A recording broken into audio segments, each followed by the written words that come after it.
ప్రియా ఒక్కటే బయటకు వచ్చి మాట్లాడింది తప్ప క్లారిటీ లేదు. అది కూడా మీకు క్లారిటీగా నేను తీసుకోలేదు, ఏమేమి మాటలు మీడియా ముందుకు రాలేదు. మరి ఏమైందో ఏందో కానీ సాల్వ్ అయింది, పనులు జరుగుతుంది. ఆల్రెడీ ఒకటి కాలేజీ పూర్తి అయ్యింది. రేపు ఎల్లుండో పవన్ కళ్యాణ్ గారు చంద్రబాబు నాయుడు గారు వెళ్ళి ఓపెన్ చేయబోతున్నారు నర్సరావుపేటతో లేదు.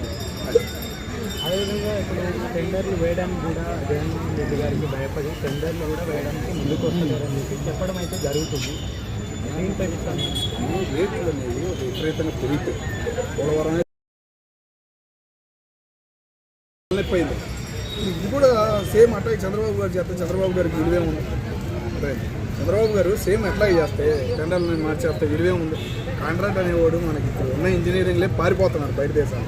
మొన్న రీసెంట్గా మా సార్ కూడా ఆయన చెప్పారు, ఇంజనీరింగ్ చదివి ఎందుకు చదువుతున్నాం అనే బాధపడే పరిస్థితి భారతదేశంలో కనపడుతుంది. ఒక ఇక్కడనే కాదు, మొత్తం గుజరాత్ దగ్గర నుంచి మొదలైంది రాజస్థాన్. బయటికి పోతున్నారు, మలేషియాకి వెళ్ళిపోతున్నారు, కానీ అక్కడ నలిగిపోతున్నారు. బయటికి చెప్పుకోలేరు, అంతగా నలిగిపోతుంది అక్కడ ఇంజనీరింగ్ వ్యవస్థని. ఎక్కువగా వెళ్ళేది అక్కడికి. తమిళనాడు ఇంకా నలిపేస్తున్నారు, మన తెలుగుడు అంటే ఇంకా నలిపేస్తున్నారు. నేను ఇంతకుముందు సింగరేణి ఉండేవాళ్ళు మన వాళ్ళు, అక్కడి నుంచి కూడా వెళ్ళిపోతున్నారు. కొన్ని పనులు డబ్బులు వేస్తూ వస్తాయి, కానీ అక్కడికి వెళ్ళిన తర్వాత వాళ్ళకి వాతావరణం తెలిసి నలిగిపోతున్నారు. ఇంజనీరింగ్ చాలా ఇబ్బంది పడుతున్నారు. ఆ పరిస్థితులన్నీ చూసి చంద్రబాబు నాయుడు గారు కానీ పవన్ కళ్యాణ్ గారు కానీ ఆలోచించారు. ఇచ్చిన కాంట్రాక్ట్ని మంచోళ్ళు కొద్దిగా ఉంటారు కదా, బయటకు వచ్చి పౌరులు మాట్లాడేవాళ్ళని కాకుండా మిగతా వాళ్ళకి కంటిన్యూ అయ్యిందని చెప్పేసి మాకు సమాచారం. అదేవిధంగా పవన్ కళ్యాణ్ గారు మొన్న వన్యప్రాణుల కోసమని సందర్భంలో భాగంగా కొన్ని పనులు చేయడం జరుగుతుంది. వాటిని గ్రౌండ్ లెవెల్ అభివృద్ధికి ఆయనే ప్రత్యేకంగా వెళ్ళి చూడడం కూడా జరుగుతుంది. దీనిపై దక్షిణ భారతదేశం అంటే ఒకప్పుడు ఇప్పుడు ఉన్న మచ్చ ఏంటంటే దాచుకోవటం.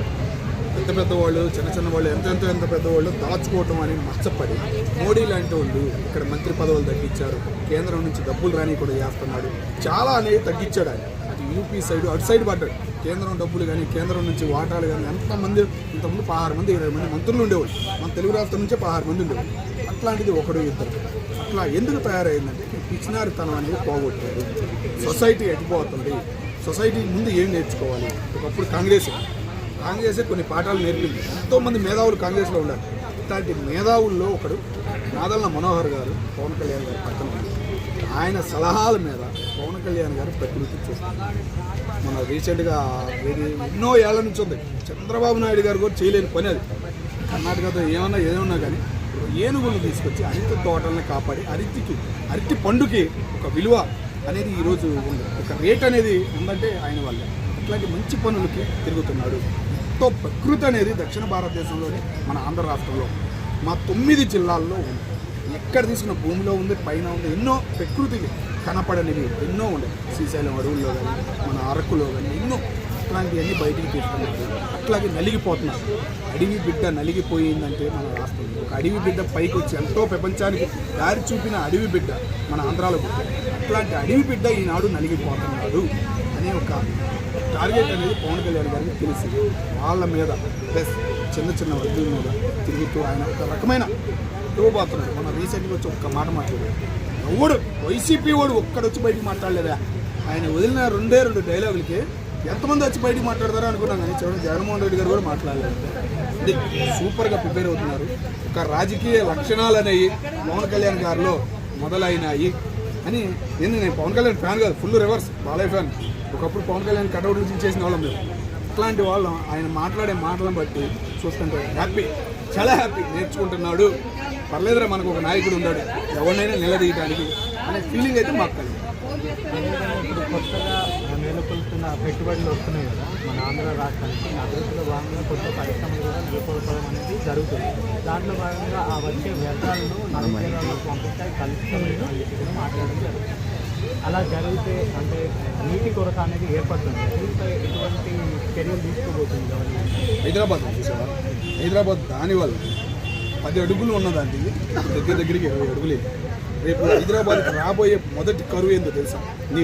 నేను కేసీఆర్ గారు ఆంధ్ర నేల మీద పడి ఏడుతున్నారు ఎందుకు అనుకున్నాను, ఇదే అనుకుంటాను. దీనివల్లే ఆయన ఏడుతున్నారు. నేను రీసెంట్గా సర్వే ఒకటి వచ్చేసి బయటికి సోషల్ మీడియాలో పెడతాం చూసాను. ఆ మూమెంట్ అనేది రాకూడదు. అక్కడ 10 అడుగులకు నీళ్లు ఉన్నాయి, ఆ నీళ్ళని వృధా చేయకూడదు అని పైప్ లైన్ సిస్టమ్ అనేది అమరావతిలో మొదలవుతుంది. నువ్వు వెళ్ళి ఎక్కడైనా చూసుకో, గుంటలో నీళ్లు అని అన్నారు, ఎక్కిరిచ్చారు చాలామంది. వర్షం పడితే మునిగిపోతున్నారు అబ్బాయి అని. ఆ వర్షం పడిన నీళ్ళను కూడా సొసైటీకి ఉపయోగపడే విధానంగా ఆయన చేయబోతున్నాడనే ఫీలింగ్ మాకు కలిగింది. పైపులు దిగుతుంటే ఎందుకు దిగుతున్నాయి అర్థం కావట్లేదు. చైనా పైపులు కూడా దిగుతున్నాయి, మీరు చూసారో లేదో. చైనా నుంచి, దక్షిణ కొరియా నుంచి చాలా పైపులు అనేవి దిగుతున్నాయి. ఎందుకు ఈ పైపులన్నీ ఏం చేస్తారా అనుకుంటే అండర్ గ్రౌండ్ అనేది గ్యాస్ కానీ నీళ్లు కానీ A to Z ఒక అండర్ గ్రౌండ్ స్పీడ్ అనేది మా రాష్ట్రం అందుకోబోతుంది అనే ఫీలింగ్ అయితే మాకు కలిగింది.